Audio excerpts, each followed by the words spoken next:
We have reached the part of the podcast where we're talking some NASCAR, and who better to come on than the man, the myth, the legend, Brandon, aka at Boston Boy 83. Brandon, it's been a hot minute. How are you doing, my man? Doing good, man. The last time we hit with Mr. Ross Chastain, so we're not doing too bad. We took a win and then took a break. And I just kind of want to do a wellness check on you, man. The Bruins are out of the NHL playoffs. Good with it. Celtics are out of the Bing bong, playoffs. Bing bong. The Red Sox are in fourth place in the East, 9 games back behind the Jays, Rays, and only above the lonely O's. Are you okay, man?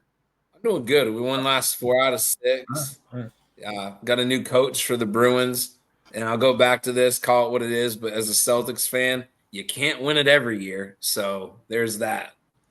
And the Pats I'm looking forward to. So I'm feeling all right, but I appreciate the caring and the wellness check that you gave me. I really do.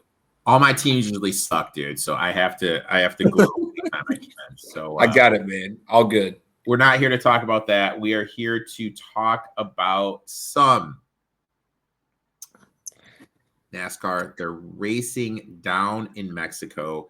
And the big question I want to ask you this is, I do UFC. There's going to be some UFC bets on this podcast as well.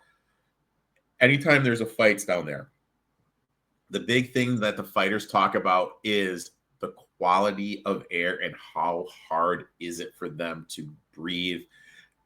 And they gas out on cardio.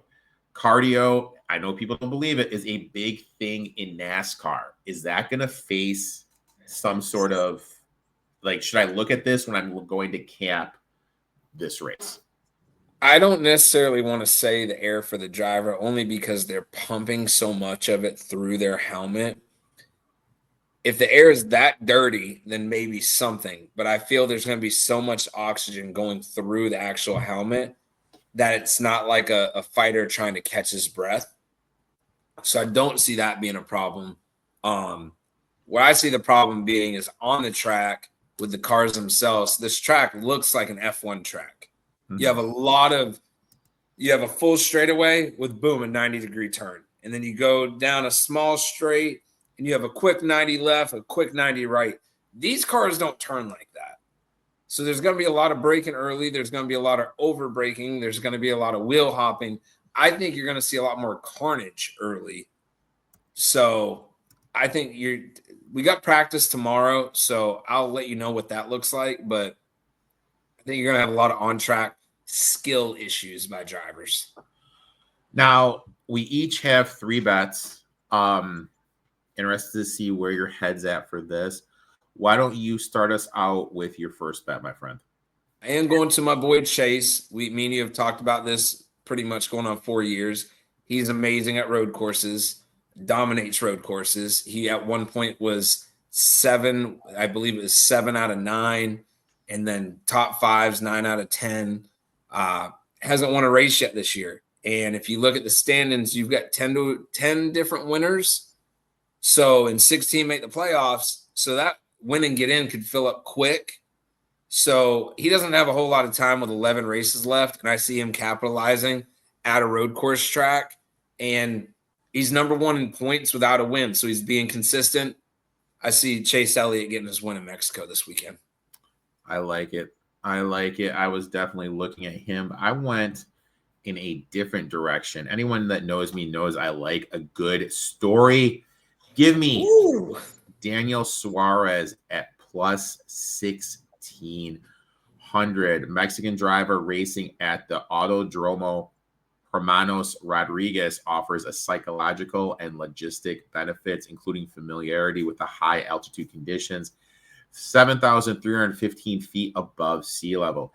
Important to remember, he competed in the Xfinity Series races at this track from 2005 to 2008, finishing 10th in 2008, provides a valuable experience here. While we look at his body of work for the 2025 race course results, he finished 5th at COTA, which is going to race like this. He's been very consistent on road courses. He's going to have the local support, potential setup advantages could elevate his performance. And also, let's not forget, first time racing in Simona, the local crowd there really, he had a lot of crowd support. I think that's a big deal here, man. You know, I'm going to take a shot. I'm going to take Daniel Suarez here at 16-1. I like it. Next bet, my man. I'm going over to Michael McDowell. I had it earlier. It's not one to put. Here we go. Michael McDowell in his last 5 road course races, 11th, 15th, 7th, 2nd. This man only gets into a playoff with a road course win or a super speedway win. He's been sleepy good.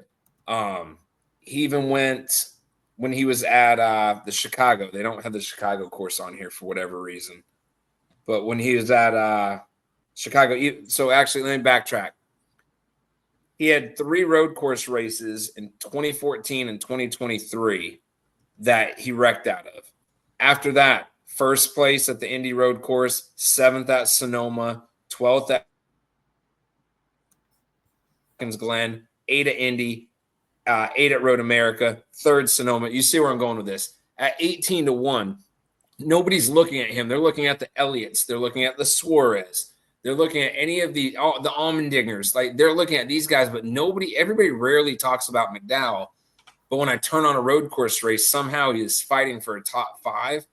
And halfway through the race, mark my word, you'll see these announcers back. And look who's up here, as if he shouldn't be. But based off his numbers over the last 3 years, 18-1, I'm grabbing. I like it. Next one, I'm going to Mama B's favorite racer. Give me Christopher Bell plus 700. Recent performance makes him a standout choice. He won at COTA, 2nd consecutive victory of the season following a win at Atlanta Motor Speedway before. Back-to-back success, particularly on road course, underscores his current form, how good he is at the road course, his ability to hold off strong competitors. For me, when I looked at it, it came down to you had to, if you're going to take a guy shorter to 10-1, you had to put your flag in the ground with Byron, Bell, Larson, and SVG. SVG is way too low for me to get invested in him. Way too low for me to get invested in him.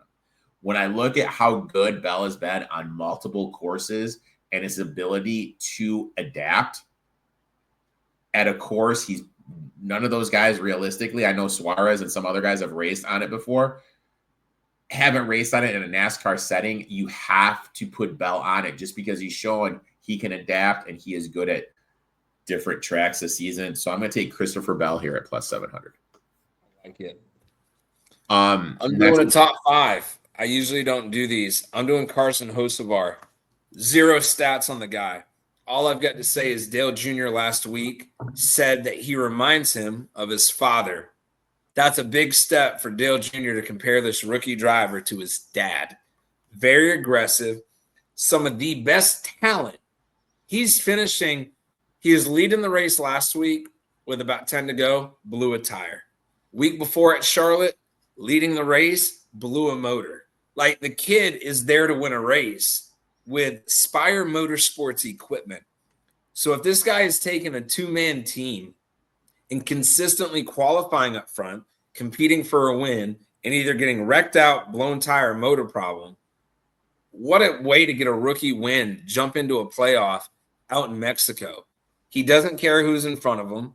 He doesn't care where he needs to put his car. He's pissed off a lot of people. But Denny Hamlin himself said this kid has pure talent that he has not seen this early in a NASCAR driver. Yeah. So if you're getting praises from Junior, you're getting praises by Hamlin, people off. I like Carson Hocevar. He's been great this year. He's been absolutely great this year. I absolutely love this one. I was looking at him.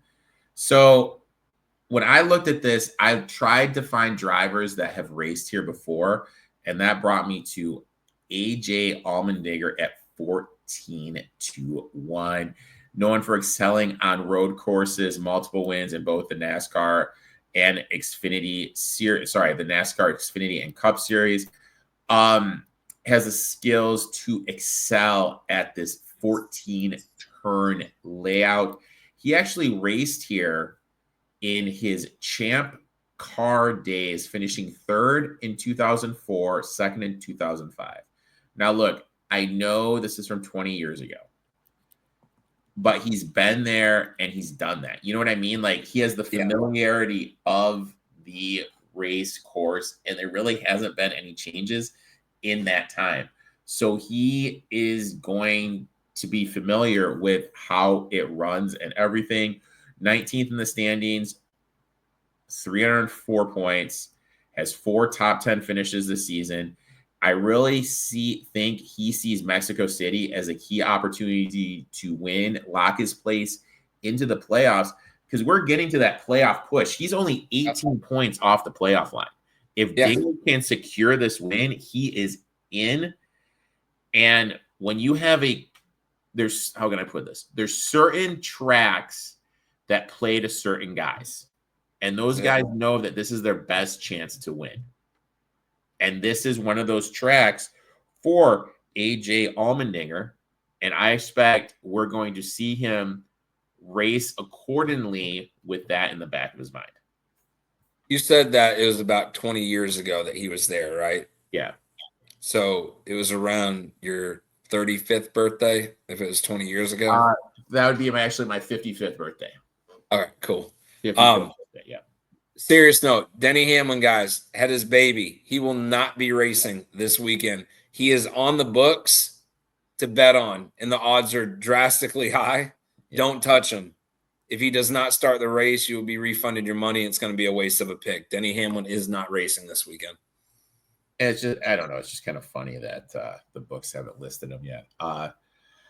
Brandon, I would like to thank you for taking time out, coming on, talking a little NASCAR. Why don't you tell everyone where they can find you on social media, my friend? Boston Boy 83, Twitch, Twitter, and Instagram. Once I get moved over to the new place, I got my new 32-inch curb monitors set up for the sim. Went on the other day, won my first truck race in like a month.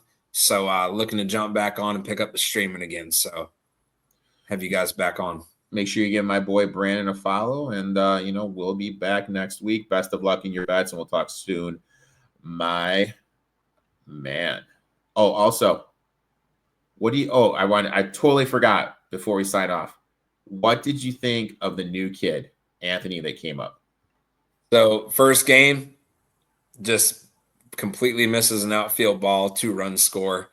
I'm like, either this is a sign that he was not ready and they shouldn't have called him up like some people said they shouldn't. Next game, comes out, hits a double, couple RBIs, makes a great diving play. I'm excited for the kid. We'll see what happens. You know how this works. It's either big or not early, and he's had a very bad game and then a very good game. So we'll see where this continues.